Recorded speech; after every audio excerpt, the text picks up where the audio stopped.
Everyone, today we are going to continue our chapter Federalism of Class 10 Civics. आज हम क्या पढ़ने वाले हैं? आज हम पढ़ेंगे डिसेंट्रलाइजेशन के बारे में। इससे पिछले लेक्चर में हमने क्या पढ़ा था? इससे पिछले लेक्चर में हमने पढ़ा था how federalism is practised in India, जिसमें हमने centre state relation, language policy, linguistic states, इन सभी के बारे में समझा था। अब आज का टॉपिक शुरू करते हैं हम हमारा, जो कि है डिसेंट्रलाइजेशन। तो सबसे पहला हमारा जो क्वेश्चन रहेगा कि डिसेंट्रलाइजेशन होता क्या है। तो डिसेंट्रलाइजेशन को समझने के लिए हमें सबसे पहले सेंट्रलाइजेशन वर्ड को समझना होगा। डिसेंट्रलाइजेशन वर्ड कहाँ से आया है? सेंट्रलाइजेशन वर्ड से डिराइव किया गया है। तो सबसे पहले हम सेंट्रलाइजेशन वर्ड के बारे में समझेंगे। तो सेंट्रलाइजेशन यानी कि केंद्रीकरण, हिंदी में सेंट्रलाइजेशन को कहते हैं हम केंद्रीकरण। और सेंट्रलाइजेशन का मीनिंग क्या होता है कि पावर को एक जगह से कंसंट्रेट कर देना, एक जगह पर कंसंट्रेट कर देना। जैसे कि ये हमारी जो पूरी कंट्री है, इसके क्या है कि यहाँ पर एक गवर्नमेंट बना देते हैं हम, सेंट्रल गवर्नमेंट। इसके लिए एक सेंट्रल गवर्नमेंट बना देते हैं। अब सेंट्रल गवर्नमेंट बना दी तो सेंट्रल गवर्नमेंट क्या करेगी?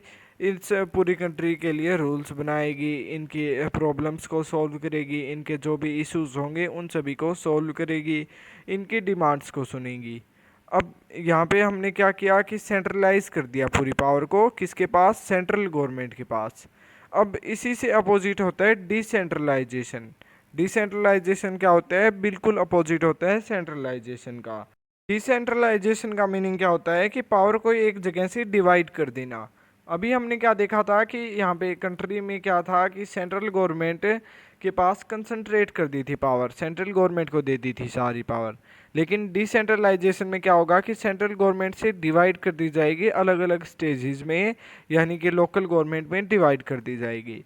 अब यहाँ पे सेंट्रलाइजेशन का पार्ट क्या रहेगा? सेंट्रल और जो स्टेट गवर्नमेंट है ये सेंट्रलाइजेशन का पार्ट है।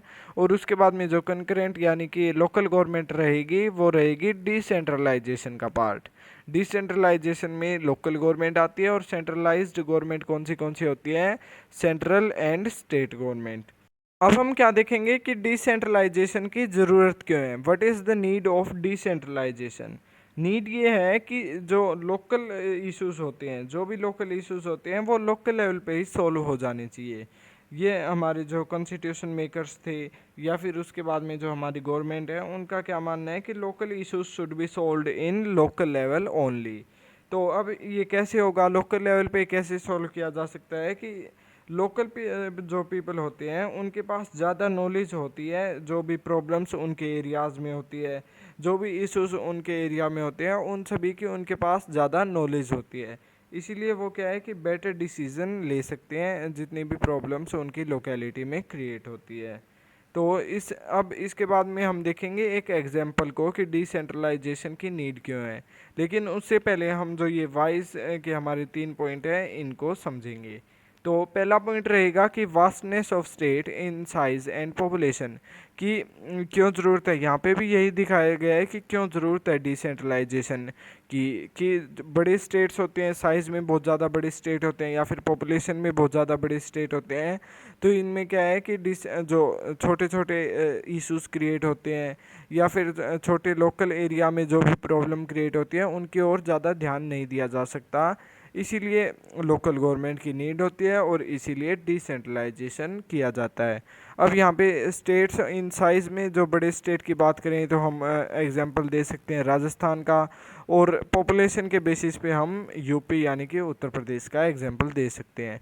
उसके बाद में सेकंड पॉइंट रहेगा इंटरनली डाइवर्स, यानी कि एक जो स्टेट है उसके अंदर अलग अलग कम्युनिटीज़ रहते हैं और इनके अलग अलग इश्यूज होते हैं, अलग अलग प्रॉब्लम्स होते हैं, तो इन सभी की स्टेट गवर्नमेंट अकेला सॉल्व नहीं कर सकता। इसीलिए लोकल गवर्नमेंट की नीड होती है और डिसेंट्रलाइजेशन किया जाता है।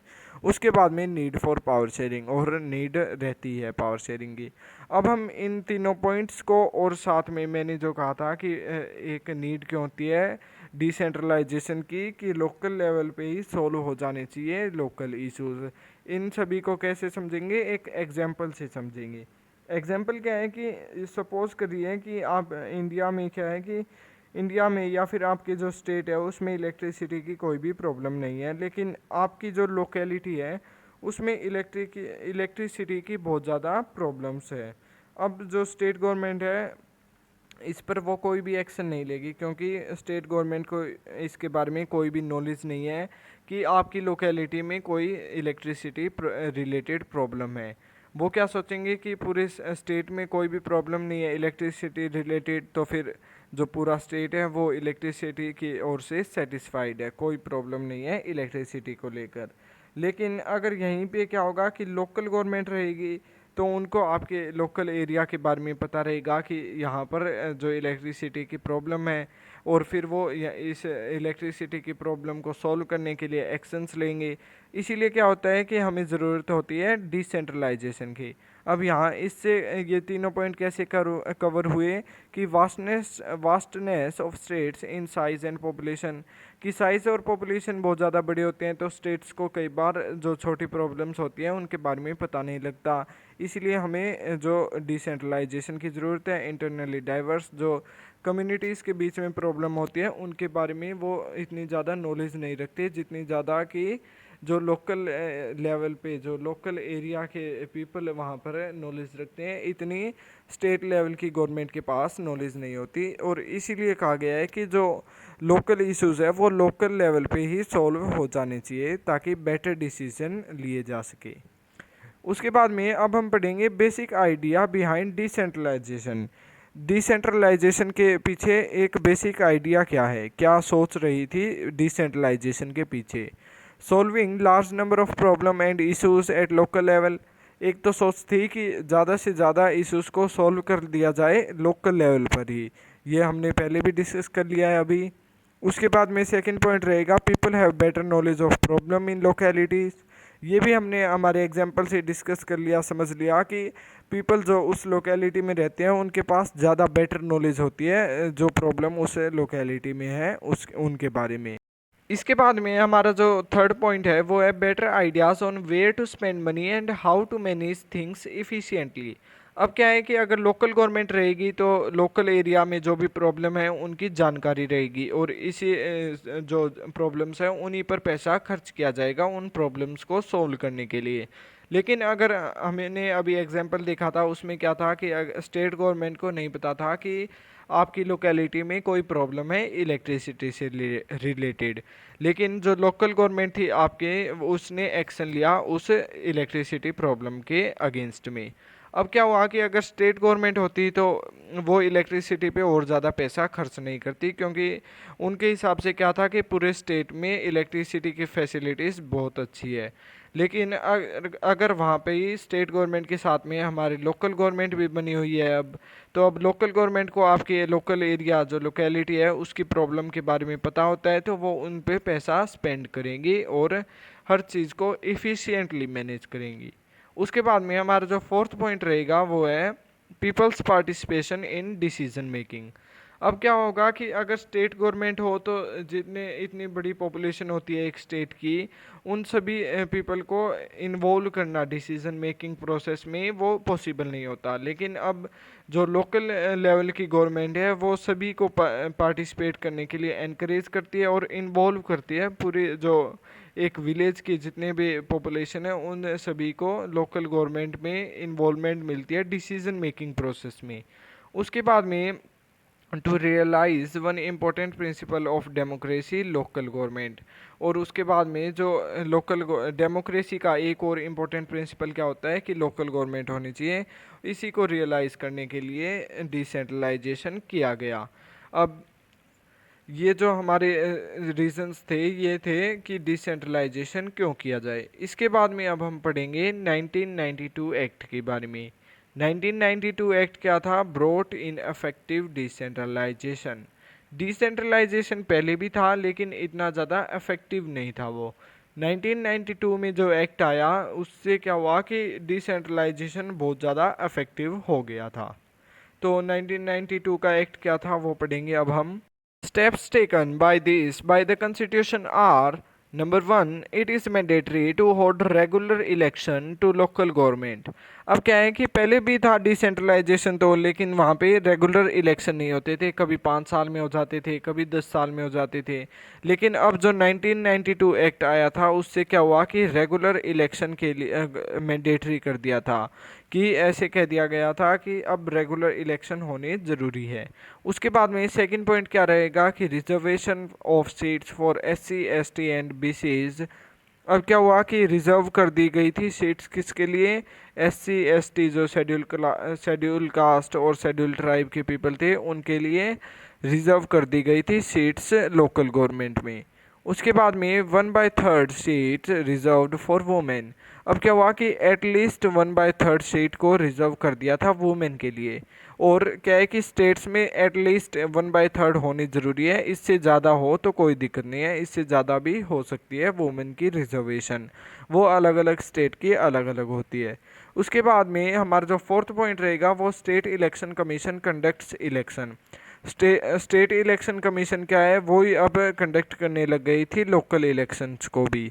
लोकल लेवल की जो इलेक्शन थे उनको भी स्टेट इलेक्शन कमीशन कंडक्ट करवाने लग गई थी।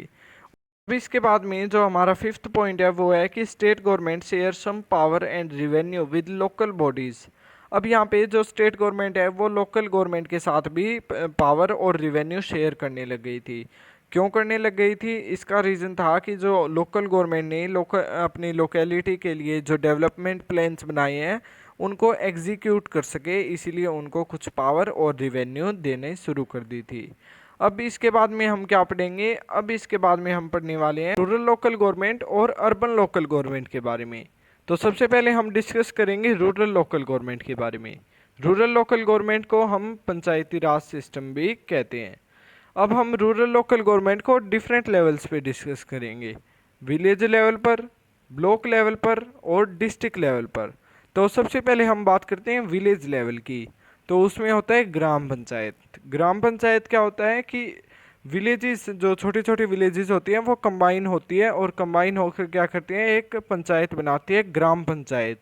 और ये ग्राम पंचायत के जो मेंबर्स होते हैं वो किसके द्वारा इलेक्ट किए जाते हैं? ये इलेक्ट किए जाते हैं फॉर्म्ड बाय ग्राम सभा, या फिर हम कह सकते हैं कि जो ग्राम पंचायत है वो किसके द्वारा? फॉर्म्ड बाय ग्राम सभा, या फिर कह सकते हैं इलेक्टेड बाय ग्राम सभा। अब ग्राम सभा क्या होती है? ग्राम सभा होती है जो भी हमारे जितने भी विलेजेस मिलकर ग्राम पंचायत बना रही है, उन विलेजेस में जितने भी अडल्ट पॉपुलेशन है, यानी कि जो 18+ के लोग रहते हैं वो वोट डालते हैं और उसी से बनती है ग्राम पंचायत। और ग्राम पंचायत के मेंबर्स में जो उनका हेड होता है उसे हम क्या कहते हैं? उसे हम कहेंगे सरपंच। यानी कि जो ग्राम पंचायत होती है वो किसके द्वारा बनाई जाती है? ग्राम सभा के। और ये हेड किसके द्वारा की जाती है? सरपंच के द्वारा। अब हम बात करेंगे ब्लॉक लेवल पर। ब्लॉक लेवल पर क्या होता है कि जैसे विलेज लेवल पर ग्राम पंचायत होता है, वैसे ब्लॉक लेवल पर पंचायत समिति होती है। ग्राम पंचायत कैसे बनती है? विलेजेस को कंबाइन करने से।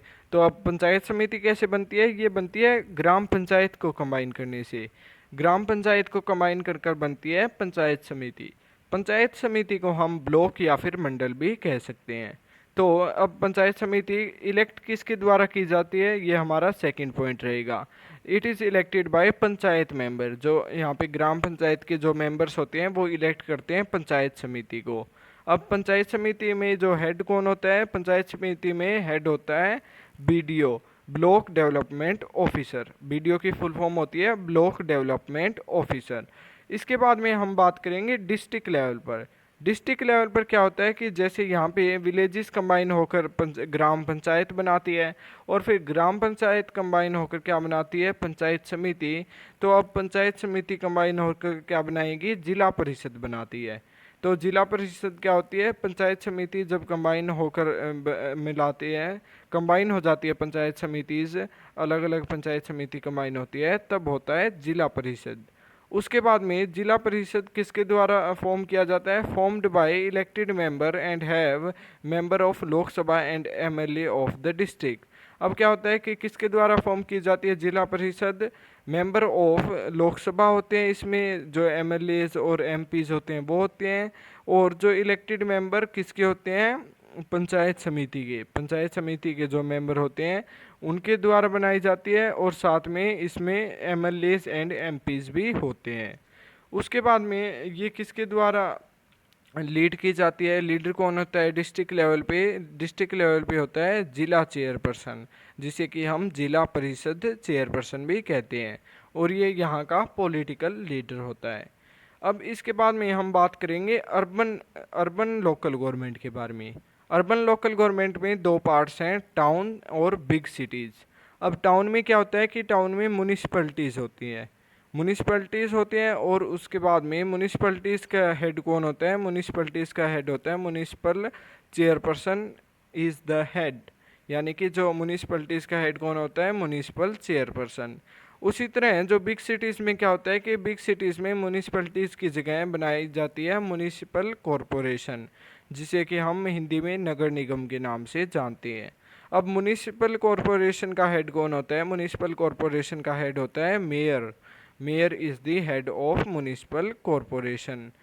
यही हमारा आज का पूरा टॉपिक था, और इसी के साथ में हमने हमारा चैप्टर भी कंप्लीट कर लिया है। So that's all for today and that's all for chapter federalism. Thank you and have a nice day.